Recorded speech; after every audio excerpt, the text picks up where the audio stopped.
YouTubers, I'm Zio, and today I want to talk to you about my solar system. A lot of people have had questions about how I put a 7,000 watt solar system on my RV. That's 28 full-size solar panels, and this diagram behind me lays out the actual as-built functional electrical schematic for the system itself. And I'm going to discuss it with you today. We're going to run over a few things that I found out along the way, and hopefully it'll help some of you. So let's get started. Now, everybody asks me, well, why would you put such a huge system on there? Well, I don't like to have to pay for power. I really don't like to have to pay for power. I feel like it's a car that I've been paying for since I was old enough to pay for a power bill. You know, you get that first power bill in your hand when you're like 15 or 16 or 17 or 18, whenever you moved out of your parents' house and you got your own bill, and you're like, wow, I'm a man now, I've got my own power bill. And that thing never went away, did it? You know, I'm old now. Look at this gray hair I got. Okay, and I've still got this power bill coming in every month. Now, I realize, fine, I use power. Everybody uses power. I'm using power to make this video. But there's this thing in the sky called the sun, and it can provide all the power that you or me or anybody could need on this big planet we live on that's made of what? Silicon. The planet is made of silicon. Most abundant element on the planet, silicon.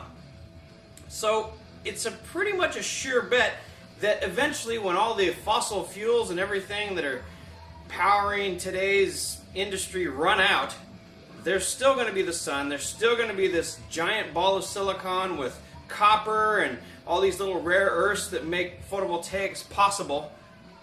At that point, I think we're going to embrace it pretty hard. However, right now, it's just the beginning. Just the beginning. So, to begin this solar adventure, I built this system. Now, it's changed a little bit as time has went on, but I tell you what, right now it's just about where I want it to be. Pretty soon it's going to be exactly where I want it to be. So let's show you what I've got so far.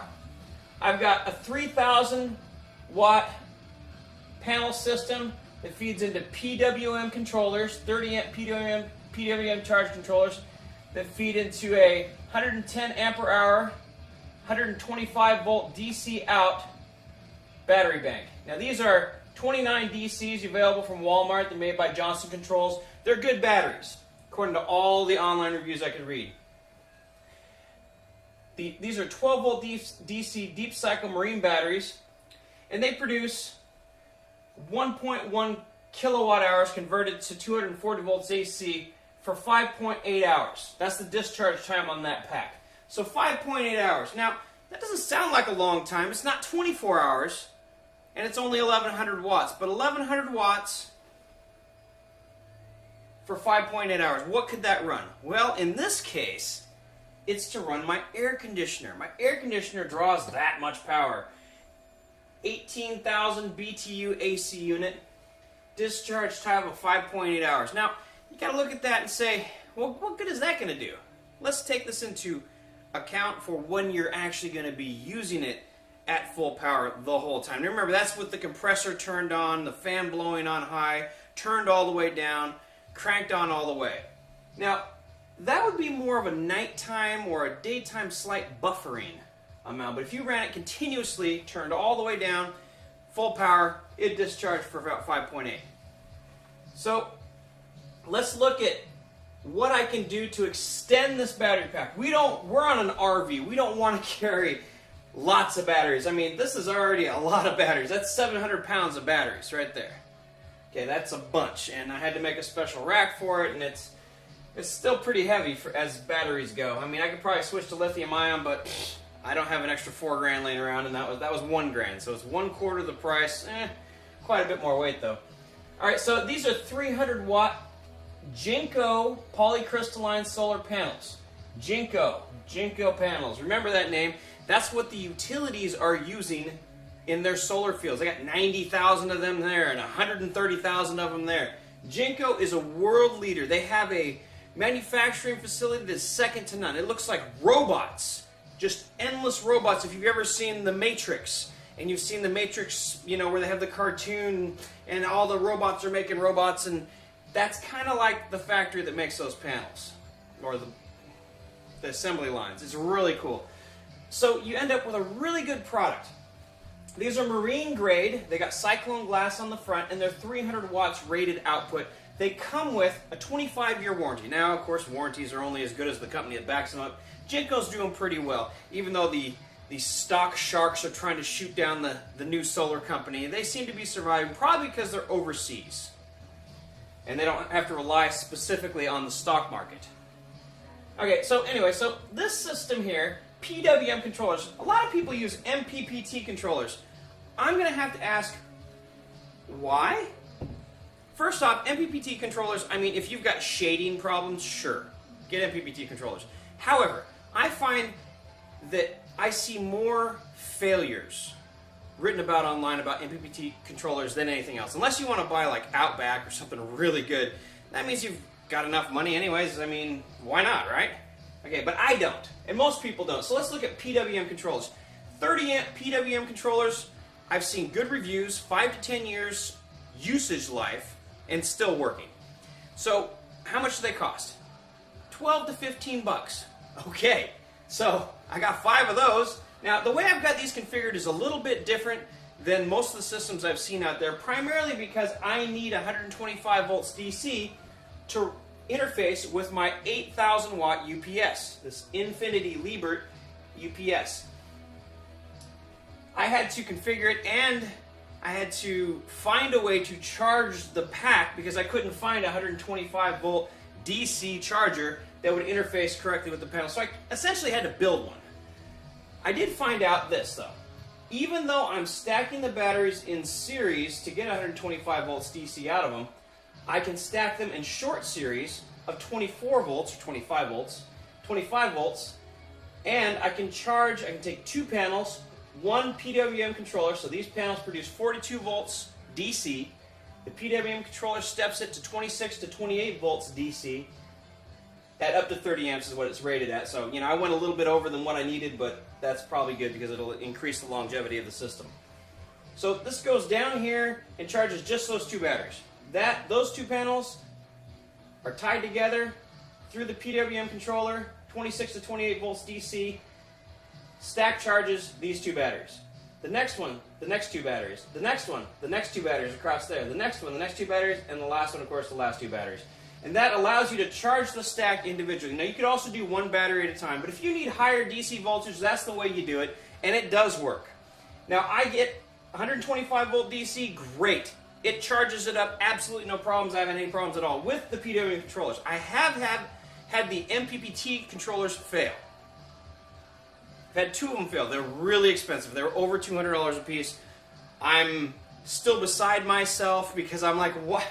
Why did I buy the more expensive one when I saw all the reviews on this? Oh, I wanted that extra reported 6 to 8% of charge efficiency. And I'm like, you know, I watch them out there, and if the sun's out at all, the PWM charge controller trickle charges first, then surge charges throughout the day. It seems to handle it just fine. So I'm going to recommend this for cost savings. Now, you also have to understand something else. Now, I built my system in phases. This was not all, boom, I did it all at once. This was phase 1. I bought 10 solar panels on eBay, which I'm not going to recommend. Let me tell you the scam that's out there right now on eBay. The scam out there is that these distributors, if you want to call them that, will buy up some solar panels. These solar panels are failures. They're B grades or they're industry pulls, where they've done infrared analysis, UV inspections, and they say, oh, look, we see microfractures in this panel, we see microfractures in this panel, we see heat issues in this tracing, and they pull them from main circulation and sell them as B grade. These distributors aren't telling their customers this, and basically you eat it. You're paying top dollar, you should just go to the manufacturer, buy a pallet. Start there. That's my recommendation.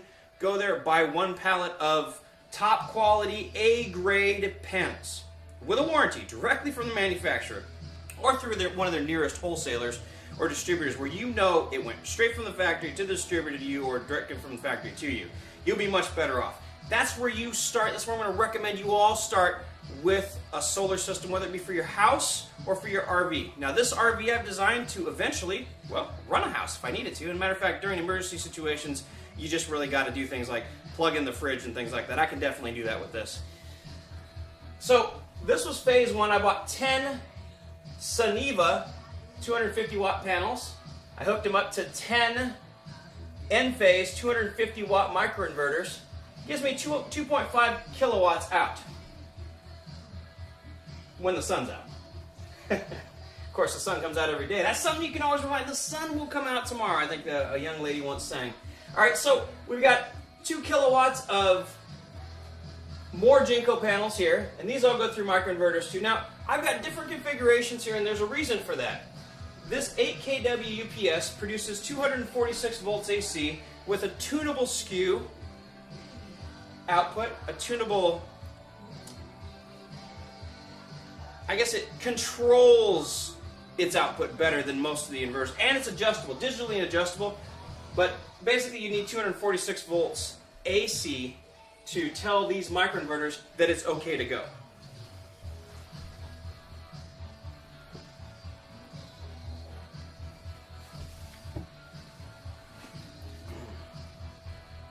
These microinverters look for a 246 volt AC signature, and they phase lock onto the zero crossing and inject their own piggyback frequency on top of the primary carrier wave. Now in this configuration, I've set it up so that it does that on the back side of the output of this inverter. Now this inverter is not like a normal inverter. This inverter is very expensive and very smart. What it does is it sits there, not only can it sniff the line connected to it, but it can also sniff the line coming back at it. So it can say, okay, if these microinverters produce too much, oh, we're producing power and you're not using it with the AC because the AC turned off, well, this thing's going to say, boop, and it turns off its output. So that's good. A lot of inverters out there not only do not produce 246 volt AC out, but they won't scram the output. They'll just fry. And that's a $2,000 mistake you probably don't want to make. Now this inverter, I picked it up, recyclable. Yeah, come on, save the planet, recycle something that a big company was throwing out. I'm like, hey, you're throwing that out? I'm like, what I saw was the heart of my solar system sitting there ready to be thrown in the trash, and it works just fine. And it has some quirks and things, like for example, it has a countdown timer. It estimates the battery voltage, so you have to basically hook up a qualifying voltage if you have, if the batteries drain all the way. If the batteries drain all the way, you basically gotta tap the front end of this input thing with this input sensor qualification logic that's in here that says I need to be hooked up to power. So you hook it up to power and it says I'm qualified. Would you like to switch to battery? And then okay, you'll switch to battery. So you switch to battery. Okay. This is a stackable 8,000 watt redundant UPS. It uses 4,000 watt inverters that produce ultra clean isolation transformer clean. Isolation transformer. Now if you know anything about isolation transformers, unlike the power and the utility, you got power and the utility, you got everybody, all your neighbors and everybody turning their stuff on and off. And so if you looked at the standard utility sine wave under an oscilloscope, it looks like a frayed piece of yarn. With an isolation transformer, it looks like a noodle. It is just super clean.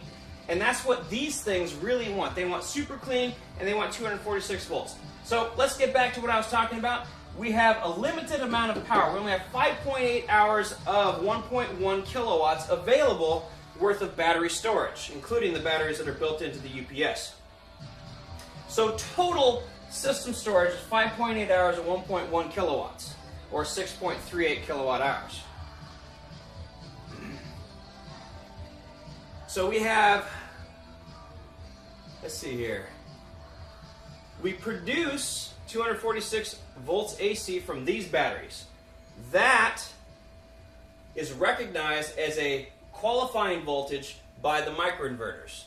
These microinverters have a switch on them. It's an automated switch which monitors the level of the line voltage. So let's say your load, which is your 18,000 watt air conditioner in this case, decides to turn off. Well, now the voltage is going to go up, isn't it? It goes up, you can see it, you know, all the lights go brighter, and this thing's about to scram. Before it does, I have this adjustable normally open relay. It's a voltage sensing relay, costs $70 online, and this little thing right here sees that, and it goes bam, and it cuts off this. Now, this solar array here is a block, and it goes through that relay, and these won't even initialize until 5 minutes after they've been hooked up. It's called an anti-islanding feature. What's nice is they're isolated, so you don't have a single point of failure. In the case of this, I still don't have a single point of failure. I have 4 4,000 watt inverters working in parallel and also redundant, so it's only using 2 at a time. And I could go all the way down to 1 if I need to. So technically I've got 4 times redundancy here. I've got 8 more layers of redundancy. Now what do these microinverters produce? The microinverters produce 240 volts AC, or convert the DC from the solar panels directly into 240 volts AC at 1 amp. So that block right there is enough to run my air conditioner all day long.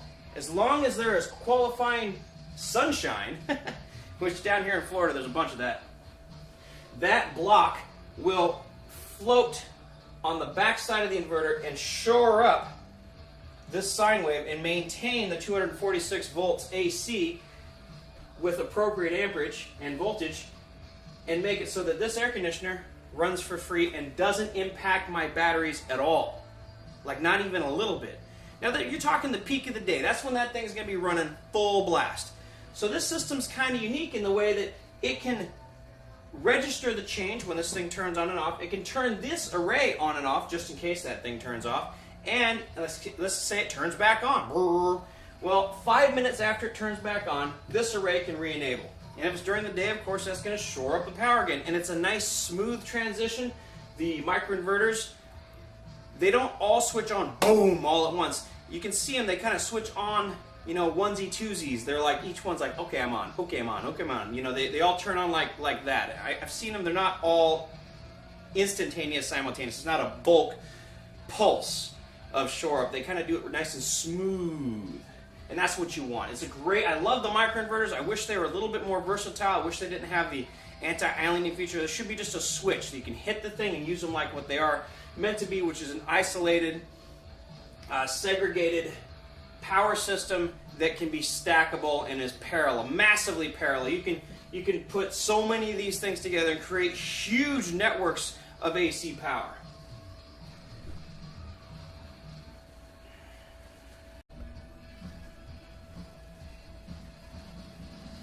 So what does that mean? So basically, what that means is you will have, during daytime, that's when the sun's out.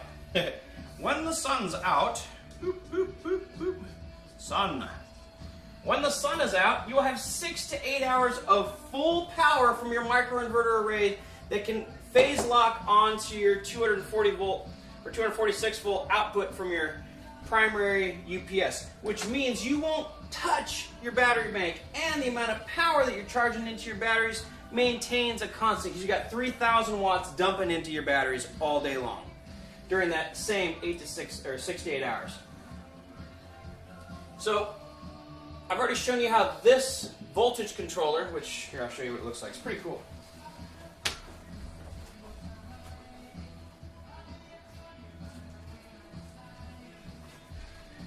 Okay, I don't know if you can see it, the numbers and stuff. This is what it looks like. This is an ICM 492C-LF single phase digital line monitor. And this has a normally open, normally closed time delay. It has everything you need to set up that right there. And you need one here. I'm probably going to put one here, here, here, and here so I can create a second. This is a block. This is 8 amps worth of power. That's 8 amps, 240 volts AC, or 246 volts AC in this case. Okay, now you see I've got these other ones segregated out into smaller blocks, little tiny blocks. 3 panels, 3 panels, 3 panels. Each one has its own breaker system. This is a separate breaker for that feed right there. These have separate breakers. I've got 3, 3, 3, and 1. That allows me to load balance. And I can set these up for each one of these lines so that it monitors the voltage, and at different voltages, which is, it's digital, so it can be very exact when I have these different banks turn on and off. And we already know that these batteries can support the full output of this thing, well, we know it's got enough power of 1.1 kilowatts. We know that this thing can draw or produce 8 kilowatts, which is pretty damn good. So let's look at, okay, we have 6.8 hours of full sun from these microinverters right here. Now let's say you didn't need 8 amps. Let's say you needed 3 amps, 3 amps, 3 amps, or even 1 amp. I can set it up like that too. It's a very versatile system the way I got it configured, and everything can piggyback on the output of the primary inverter. The Infinity Libre, there's only a few inverters that really have the output and the split phase. You need 246 volt, 180 degree out of phase, 180 degree out of phase, 120. Basically, you end up with when you tap this, you end up with 120 or 123 volt AC and 123 volt. Well, not at the zero. So this whole thing here, and we can draw this in here. And this is 123 volt AC. So, put that over where it belongs on the peak. Alright, so this one right here, this here to here, is 123 volt AC. 123, 123, each peak 180 degrees opposing, out of phase of each other. So you end up with 246 or two separate 123 volt split phase outputs, and that's what this produces. And like I said, I think the Magnum inverter is the only one that does that is commercially recognized and also has been proven via users to hook up with the microinverters. Now, there are some wild dudes out there that are talking about load dumping and all this other crap. You know, these don't mind getting turned off. They're designed, they're solid state. Well, the primary relays and there are relays, but they're designed to turn on and off, depending on the load. They're, 100,000 cycle little capable relays in there, no problem. Now, I've got this set up to go to my main patch panel, which I need actually both legs to my main patch panel. Okay, I got 2 legs going in here and 2 legs coming out here. This is my RV sub panel here.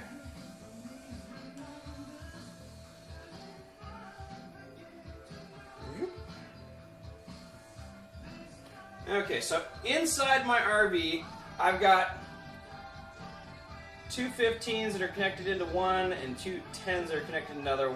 These 10s, one goes to the 24 volt DC battery charger, which charges these 3 batteries up here in the front of the RV. And this is what the lights, there's like 24 volt DC lights that are throughout the system. There's like 24 volt DC pumps. There's, the system's all run on 24 volts DC, but that's done from these batteries. Now, it'd be nice, I guess, in the future if this Infinity inverter ever goes the way of the wind or, just blows away from me, I'm probably going to replace it with a Magnum. I'd recommend that you all do that too if you're going to create a system like this. But let's talk about total power output. This is a storage buffer system, 3,000 watt storage buffer system, giving you 5.8 hours of 1.1 kilowatts continuous draw. This is an 300 watt or 2 kilowatt output available. And this is a 2.5 kilowatt from the 10 250 watt solar panels. These all hook together through large copper power distribution blocks. Very large copper power distribution blocks. And those are not something you buy at Home Depot. Those are not something you buy at Lowe's. Those are from an electrical supply house. And I guess you could make them with like copper bus bars, but they'd have to be pretty big because you're talking quite a bit of power coming out of here. You want it to be stable, you want it to be reliable. Now, these breakers that I have for each one of these blocks, before I was operating them manually based upon load. Because, hey, I'm a scientist, it's the kind of thing I can think, oh, well, maybe I should turn that on if I'm going to have this load hooked up. Well, turn on the load, it's running on the batteries, boop. Okay, now 5 minutes later, the solar kind of shores up the output from the backside. And like I said, the Infinity Liebert UPS inverter monitors the back feed. It will turn off the output if the back feed slaps it. You know, and it's all voltage increase, and that's why you want to use these. Voltage increase, normally open, you know, turn off these microinverters if there's a voltage increase, which means that you have a load, essentially you have an unbalanced load. And that's going to turn them off. All you got to do is turn off one of the legs because it takes 240 volts for them to run.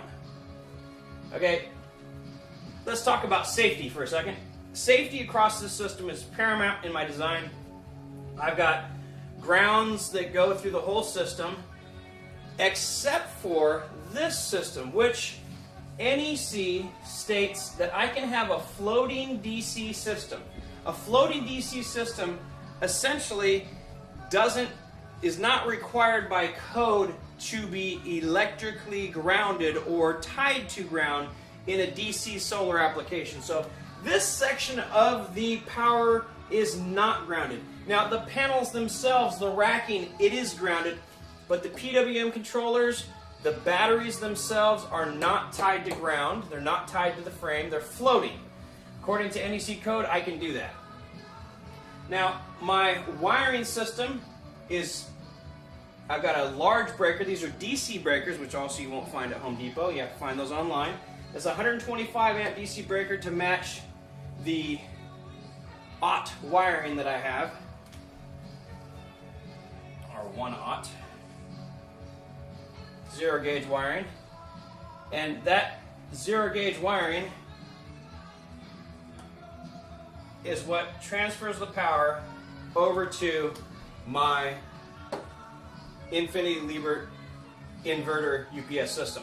Now the DC system, as you can see I've drawn here, is all tied together. No matter how many batteries you put in the front of this UPS, it's tied in via these huge terminals on the back, which, as you can see I've diagrammed. This is what they look like. This opening and this opening. Now, I looked and looked and looked online, could not find a power cable available to just buy. I couldn't just buy one, so I had to make my own interface. And what I ended up making was pretty cool. I found out that this hole in this big plastic plug with these big spring clips, these copper spring clips, tin-coated copper spring clips inside, are just a bit smaller than 3/8 of an inch by 1 inch. So you take some 3/8 inch by 1 inch copper bus bar, you know, big heavy duty stuff, and you just kind of drill a hole in it, mount a lug on it, ding ding ding, tap it in there, and it compresses that big spring clip in there, goes all the way to the back of this big plastic plug. You wrap them up with some, you know, rubber tape and some electrical tape, vinyl tape, and you end up with some great interfaces to allow you to put an external battery system into here, because these little battery packs that these Infinity Lieberts come with are just, they're almost not useful. They're 9 ampere hours each. The rack can only hold 6 of them, so, you know, wow, that's like almost no power. However, these inverters are very good. They're super clean. They're like computer quality, you know, they're server class quality inverters. They produce extremely clean power, and they run standard configuration in a redundant manner. So you have 4 of them, each one's 4,000, and it only runs 2, or it can switch them on and off depending on if there's a problem. So you end up with very good security. This is a little bit more expensive than your Magnum system. Your Magnum system will be more available, of course, and you know, you can probably use that in lieu of this if you've got the money to be able to do it yourself. But like I said, somebody was throwing this away, and I'm like, what? I want that. And they went, okay. So I built this whole system. Basically, this started me. Then I'm like, okay, well, I need some panels. Then I bought some more panels. And, you know, I got hosed. The guys on eBay, they've been selling these panels, and they're ready to take your money and run. They're ready to screw you over and sell you B-grade panels. Oh, they're the best. They're awesome. And you'll pay the shipping. It's going to be $500 no matter where you buy these things from. It's going to be $500. Man, $500 shipping, $750 shipping. Just understand that's pretty normal. So you're not going to find any local distributors down here that are willing to just sell you those panels for book cost. And if they do, there's probably something wrong with them. Locally down here in Florida, I had to buy one more panel because I only got 9 because they made a mistake. You know, they've got all these scams on eBay. Don't buy solar panels from eBay, period. Just don't buy them. They're selling 100-watt panels for the price of a 300-watt panel. They're selling broken panels. They're misshipping. Oh, it's our mistake. We meant to send you 10, but we only sent you 9. Those guys are such scams, and they've been doing this over and over and over again. That's how they make their money. They don't work. This is what they do. They just sell things to suckers like you and me that want to get out from underneath the crushing boot. The crushing boot of this bill that we've all had since we were old enough to get a power bill. It's like we're paying for a car that we're not using. Should power be free? Well, it certainly could be, since we all have roofs that are big enough. In my estimation, and this is a real estimation, you need an area of space that is... You need a space that's 35 foot by 25 foot. It's about what you need. If you can set up your panels 25 foot by 35 foot. That's how much space you need to put up 7,000 watts of panels. Everybody has a roof that big. If you have a house, you have a roof that big. Roofs aren't really designed for the extra weight, so you might want to put an exoskeletal, well, you don't have to. I see lots of people that do it without it. You can do struts across the struts. There's a couple ways to do it. Consult a professional. If you're going to put them on your roof, remember you're paying for roof insurance and house insurance and all these insurance things. Don't do it yourself if you put it on your house. I put mine on my RV. Look, it's not attached to my primary structure anymore. Nobody gives a crap. So maybe, on a cargo truck would be a good idea, a trailer, something mobile. A lot of people that I talk to that would love to get into solar say, I just can't do it because I might move. Why would I put so much money into my house and then move? Well, fine. Build it on something that's portable. Build it on something that's portable. Buy yourself a big box truck and just make them, you got the box truck and it's pretty easy. You just kind of got the box truck and you got your panels on top, and then you put fold down panels down the side, and they go up and down just like they do on my RV. Say that, and then they can fold out flat like that. So you got a box truck flat on the top, big long panels hang down the side and clamp down the sides.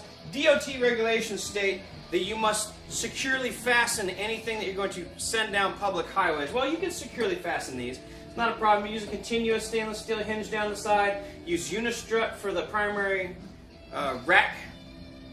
I think it's pretty simple. I don't know why more people don't do it. I definitely don't know why I don't see any RVs with any solar panels. They got like 5. I'm like, what can you do with 5? You need like 30. Okay, so I ran this system in a boondocking situation, and I was able to maintain power, everything in my RV, using this system all day long for an entire summer. I never had anything overheat. I never had anything, catastrophically fail because it was like wired up wrong. So now admittedly, I am a controls, my title is controls tech, but it's a little bit more than that. I've been doing control systems and generator systems for coming up on 12 years now. So my background in electrical is very, very strong. I troubleshoot systems with thousands of terminals every day, and literally thousands of components every day. So that's just the way my brain works. So this system, while complex, can be broken down real simply into, let's say you want to build one and you don't want to do all this crap. Okay, let's just go over the simple part. Get some panels. Boom, step 1, get some panels. Get yourself a pallet, brand new panels. Don't screw around. Get a pallet, spend $3,000, get your own pallet of solar panels. Start there. Okay, so let's say this is your panels, okay? Then go out, get some PWM controllers, read some reviews. I think the 30 amp ones work great, so get some 30 amp PWM controllers and set yourself up with a 24 volt or 48 volt system for a battery. Now you know how to stack them up now. 2 at a time, 4 at a time. If I did all 4 of these, what I have? That's right, I have 48 volts. 48 volts, so I could do a 48 volt Magnum if I wanted to. I'd recommend the Magnum. These are so expensive. They're like 20 grand just for that thing. Okay, and they go up from there. They got 20 grand, 40 grand, 60 grand, 80 grand, 120 grand. Infinity is not cheap, and they produce extremely nice equipment. So, don't go that route. For you penny pinchers out there, go and grab yourself a pallet of panels. Grab yourself a ton of Unistrut. You know, you need some racking. Use Unistrut. Don't use wood. You got to think 20 or 30 years. 40 years, 50 years. You want a great retirement investment? How about no power bill when you're too old to work? It can happen. If you start planning, you start building your system now, all you tinkerers out there, all this stuff just clicks together. It's basic wiring. It's positive, negative. This all clicks together. It's, you know, the instructions are simple. Hook up the batteries to your PWM controller before you hook up the solar. That's pretty much a rule with those things because they have auto switching. They need to know what voltage they need to run at.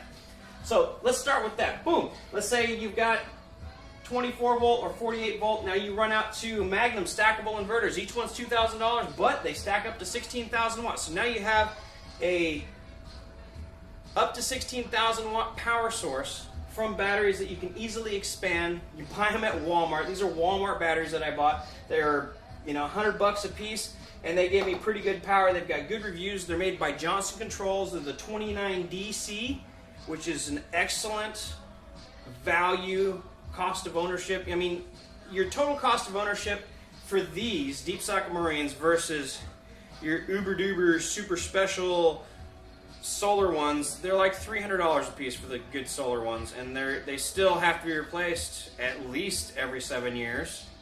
So where's your real value? If I've got reports online, they're saying 5 to 10 years on these batteries under light to moderate use, and I've got solar users that have used them for 5 years. I know I'm going to get 5 years for 1/3 to 1/4 the cost. And to me, that's value. So value system, value. Buy yourself a pallet. Go get some solar fennel. Go get some South Korean stuff. Go take advantage of the market that's about to disappear out there because it won't last forever. You know, we've got new trade things that are going to happen to make it so you can't buy those anymore without paying a huge tariff. They're going to lock it down, and you're not going to be able to get it for a while. So grab yourself a panel. 25 panels should be enough. 30 if you can get them. Ship them to your house, set them in your garage, and it's going to make you think. It's going to make you, ooh, what can I do next? How do I hook these up next? How do I do this? And if you go with the Magnum stackable system, you can run your house, you can run your RV, you can run anything off those things because they produce utility, quality, clean power that'll run everything in your house. They're self-monitoring, they've got good warranties. You know, you may even want to go so far as to buy the electrical backplane panel to come with them, but you don't have to. I mean, if you're real good at with wiring, you should be fine. You remember, always use your pen tester, always use a meter, always use electrical protective gloves. You know, wear cotton. I mean, definitely always treat wires like they're live. Because when you're in a hurry and you're doing complex system analysis or complex system repair or upgrades, a lot of times you'll forget. Experts always have a moment where they forget when they're doing big systems. And that one time that you forget and you're wearing the proper personal protective equipment, good gloves, for example, dry gloves that are non-conductive, would, you know, that you can buy special electrical gloves, probably worth your investment, you know, so you don't zap yourself. All right, so let's talk about safety. Like I said, each one of these panels comes with a fuse. Those are all fused. Now, this system right here with the batteries, let's see, the PWM controllers, they've got a built-in fuse, so that's all fused.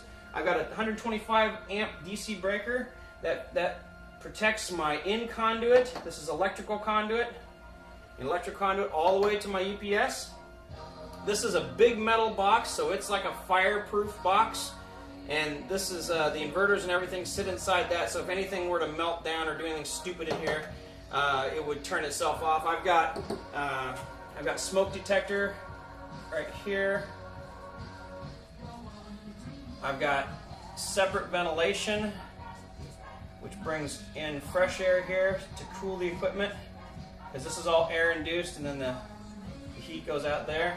Okay, so I've got proper ventilation in my power cabinet. I've got, let's see here, this is all hardwired, but everything from the outputs to my power distribution, or sorry, to my breakers, this is all like a big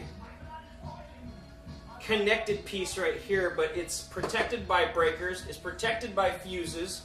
You know, I've got the proper protection and the proper wire gauge. Always consult the ampacity table in your National Electrical Code when dealing with high amperage applications, high wattage applications. That way you use the right size wires. Is it okay to go a little bit bigger on wires? Yeah, actually it is. As long as your protective equipment, your breakers and your fuses are rated correctly, then you're fine. You've got less likely of a chance for the connections to get hot, as long as you're using proper compression techniques and things like that. So, now, let me see here. Oh, you know what? I forgot something in these ones. This is what the units control. Alright, I think that's about it, guys. Going to talk about the landline service. I've actually installed a new 50 amp landline service to feed this monster, and I've seen it charge between 5 and 13 amps. So if you were going to put a voltage qualifier on the front side, you'd have to buy one of those Magnums. You need at least 4,000 watt inverter on the front side to requalify that inverter, I think. I'm going to do some more research into that, but I think that's what it is. So our total available 1,000 watt constant production from this system from solar is all day long, and then all night long, as long as you put this on eco mode. Eco mode, of course, doesn't use as much power as full-blown middle of the day Florida sun. Now, you'll find that if you put this huge solar array over the top of your RV or camper. Now, the RV that I used was built on a special frame. It's a Caterpillar tractor frame. No, John Deere tractor frame, and it has the Ford 460 Caterpillar motor to pull it. It's a really big, old, heavy-duty superstructure. And like I said, I built the whole frame out of Unistrut. It's self-supporting. It's actually quite nice. I'd recommend Unistrut. Don't try to reinvent the wheel. A very wealthy, very intelligent doctor friend of mine that I met and worked with and for one time, he said, don't try to reinvent the wheel. I said, why? He said, because somebody out there in the world already makes it better than you and for cheaper, and you can buy them in bulk. So spend about 2 months looking for something before you say, I'm going to go make it, because you'll find in a lot of cases somebody else already does make it for cheaper. Well, I hope you enjoyed this presentation. This is my solar system on my RV. I've got 3, 4, 5, 6, 7.5 thousand watts coming in on my solar side. Now, from batteries, this UPS can produce a momentary 2 to 3 second output of 16,000 watts. So that gives me roughly, probably around, let's just call it 20,000 watts pulse available. Now, why would you want a system like this? Well, like I said, I wanted to run the air conditioner, but I also want to put on remote concerts. I also want to set up a system that I can take to a job site. And you know what? 240 volts, I can run a welder all day long on that thing. 240 volts AC, at this much power, I can run a welder all day long. No problem. And welders, when you try to run a welder at home, it's gonna, dude, it's like $30 a day to run a welder for like 5 or 6 hours at your house every day. So you better be making some money with that crap that you're welding together. I mean, most people do, but I'm saying you better be making some money. It forces you to charge more. Whereas with a system like this, it's essentially free after your payoff period. This system cost me approximately $22,000. When it's all said and done, it's going to be 25 probably, but that's for future expansion. And remember, you get that tax incentive right now. You get 30% off. So whatever you buy that is solar powered, you get 30% back on your taxes. That's huge. That's such a discount. If you went to any store and you saw 30% off today and it's all the stuff you wanted, well, it is. You just write down what you paid for, what you bought, and you send it off with your taxes, and you get that back as a tax incentive, as a tax break, which is awesome, right? So why not do it this year? Why not do it now? This can create a system that you can take out there, make money with. You can plug power tools into it. You can run a remote shop. You can run a remote painting thing. You're building anything you need in a remote location. Of course, like what I said, I built it for boondocking, but I also built it for remote concerts. I want to be able to go out there and bring music to those corners of the world that don't have music. I'd love to run a laser show on this thing. I'd love to run huge, maybe a touring Pink Floyd thing with like lights and lasers and smoke and all that stuff. And I'd love to take it to small towns at USA and just show them really and let them feel that music, because I'm going to have thousands of watts of power available for, well, if I can get 1.1 kilowatts for 5.8 hours, you know what? I bet I can get a lot more of that for a shorter amount. I'd say 45 minutes. I bet I can get a lot of power off of that. So that's why I built this system. I built it as a challenge to myself because I really wanted solar power. And recently, I just picked up my Chevy Volt. And you know what? This system charges it just fine. So I'm kind of preparing for my retirement. I now have a car that I know will last easily until I retire. And I can charge it with my RV, giving me a 30 to 40 mile range from my RV for free as much as I want every day. I can go out every day or every other day and go and see the world and come back and hunt and gather and have fun and do all that kind of thing. I think RVs are not being built correctly because they don't have something similar to this. You can comfortably put 28 full-size solar panels on any Class A motorhome, as long as they build it. If you build the frame, it'll probably work. But definitely consult, maybe if you're not good at it, consult somebody who is good at it. I'm sure every one of you knows a structural genius, somebody who loves to build stuff. And paying for a professional may not be a bad idea. Paying for an engineer. I'm an engineer. I'm a scientist. I'm this controls person that goes out there and does everything. I say what I'm going to do because I really love this world we live in, and it's just so much fun to create new stuff. And that's what I love doing. I love designing new things. I love inventing new things. And this is so far my biggest creation. And I'm just, kind of patching it together, figuring things out as I go along. But that's what science is. You poke, you prod, you write down numbers, you figure out the ins and the outs, and you figure it out. I wish all you solar pioneers the best of luck in your pursuits of scientific reasoning when it comes to providing electricity for your family and your pursuits.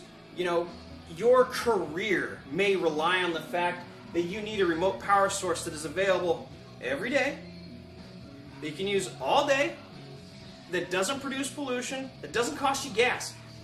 This type of power production, if you ran a generator, a gas generator that produced this much power all day long, every day that you had to work, man, it would stink. It would be extremely expensive. And when you've got this type of power available, why not, right? You will see. All right. So you might think it's crazy, but I think you should just go out there and do it.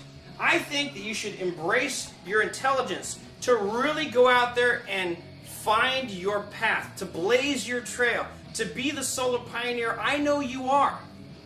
Now, I did, and this system is still growing. It's still emerging. I might redo this diagram in a year, and we'll see how it's changed. I may have put my my qualifier in here. I mean, there's a lot of things that you can still do to this system to make it better. Like I can put more of these in here. Boom, boom, boom. I can tune it better. I can put more batteries in there. Boom, boom, boom. It's all expandable all different ways. Now, batteries are cool.